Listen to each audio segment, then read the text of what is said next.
ఎప్పుడన్నా ఈ ప్రాబ్లం వచ్చిందా? ఏ ఒక్క గవర్నమెంట్ లో కూడా మాకు ఈ ప్రాబ్లం రాలేదండి. ఈ ఇప్పుడు రేవంత్ రెడ్డి గారు ఎప్పుడైతే ఆయన వచ్చాడో ఈ 2.5 సంవత్సరాల నుంచి విన్నాము. ఇప్పుడు మాకు స్పష్టం చేశాడు. ఎందుకంటే ఈ అపార్ట్మెంట్ జోలికి నాకు తెలిసి ఎవరు రారు.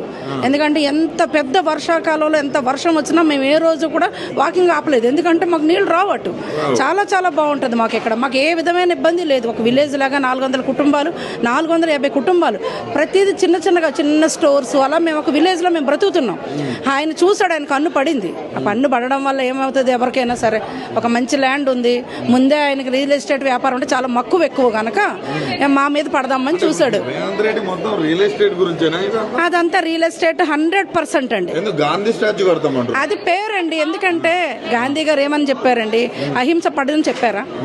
ఆయన ఉప్పు సత్యాగ్రహం చేశారంటే ఆయన ఎంత మనందరి హృదయాలు ఎవరికి లేదండి. మనకు తెలిసినంత వరకు మన పిల్లలకి మనం చెప్పుకుంటాం. ఇప్పుడు ఆయన మనవడికి ఆయన చెప్పుకుంటున్నాడుగా, అలాగే మేము చెప్పుకుంటున్నాం. కానీ మా పిల్లలకి ఎవరైనా అంటే ఏంటంటే ఏమో నువ్వు పొలిటీషియన్ అవుతావా అంటే అమ్మో వద్దు అంటున్నారు. ఎందుకు? రేవంత్ రెడ్డి గారి కోసం చూసి భయపడుతున్నారు. అంటే అందరూ కూడా ఏమంటారు అంటే భవిష్యత్తులో స్టూడెంట్స్ అందరూ కూడా చదువుకున్న తర్వాత రాజకీయాలకు రావాలి, చదువుకున్న అంటారు. ఇప్పుడు ఎందుకంటే 2.5 సంవత్సరాలు పిల్లలు పెద్దలు అందరూ సఫర్ అవ్వడం చూస్తున్నాము. ఆయన హైడ్రా పేరుతో ఎంతైతే మనుషుల్ని ఎంతైతే హింసిస్తున్నాడో ఈ రోజు ప్రతి ఒక్కరు రోడ్డు మీద ఉన్నారు. మీరు నమ్మరు, టిఫిన్స్ కానీ ఏది ఇప్పుడు మేమంటే ఉంటాం పర్వాలేదు, కానీ మన పెద్దవాళ్ళు ఉండాలి కదా.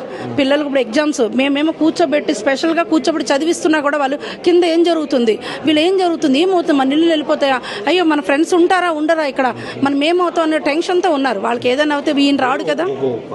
గవర్నమెంట్ ఏంటంటే మహిళల్ని కోటీశ్వరాలను చేస్తాం, ఏదో డెవలప్ చేస్తాం అని అధికారంలోకి వచ్చినారు.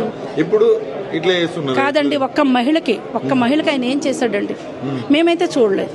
ఇప్పుడు ఏ మహిళకైనా ఇది చేశాను, ఏదో లక్ష్మి అంటాడు, అది అంటాడు, ఇది అంటాడు. ఆయన ఏం చేసింది మేము ఎవరికి అడిగినా ఈ రోజుకి ఆయనకి అంత ఎగనిస్ట్ ఎందుకు అయ్యాం? బుద్ధి తక్కువే అందరం కలిపేశామండి. మా సొంత మళ్ళీ ఏంటనుకున్నారు, ఆయన కొంతమందిని పంపించేటప్పుడు తెలుసు కదా మీకు పంపిస్తారు అన్న విషయం మనకు తెలిసినప్పుడు మేమంతా ఒకటే మాట మీద అందరం కలిసి ఇప్పుడు కేసీఆర్ గారు మాకు చాలా మేలు చేశారు, మాకు అది చాలా గుర్తుంది. కానీ ఈయన కూడా కొంచెం కష్టపడి పైకి వచ్చినోడు, కష్టం విలువ తెలుస్తుంది ఈయనకి. అందుకని ఇంకా కొంచెం మనం ఇంకా కూడా మన హైదరాబాద్ ని 100% ఈ రోజు లేదు. ఇంత అవినీతి, ఇంత దుర్మార్గమైన వ్యక్తిని నేనైతే చూడలేదు. ఇంత అవినీతి మేము అసలు అనుకోలేదండి. హైదరాబాద్ లో ఇల్లు కొనుక్కోవడమే ఒక కళ ఎవరికైనా. ఆ ఒక్కగానొక్క ఇల్లు కొనడం చాలా కష్టాలు పడి కొన్నాం.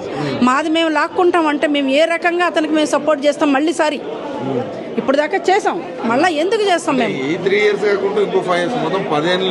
ఎలా ఉంటాడో చూద్దామండి. ఎవరు ఉండడండి, ఆయన ఉండడు. ఉంటే పరిస్థితులు అంటే ఇది కరెక్ట్గా ఎలా ఉంటాయి? కరెక్ట్గా కాంగ్రెస్ పార్టీ అంటే దాన్ని ఏమంటారో నేను చెప్పకూడదు, ఇంకా అది మీ విజ్ఞతగా వదులుతున్నా. అది